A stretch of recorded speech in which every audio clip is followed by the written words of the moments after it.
Assalamualaikum everyone. Ayan, papakita ko kasi nakatalikod naman yung bata. Ayan. Ganyan kami mga Arabo. Naglalagay ng ganyan. Tapos dyan inom ng mga inumin. Yan. Yan, mga pangbata. Makulimlim dito, taglamig dito ngayon sa Saudi.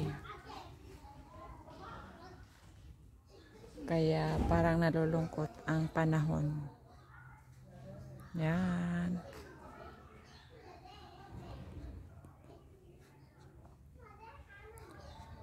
Kung may balak kayong pumunta ng Saudi, ngayon pumapasok ng taglamig.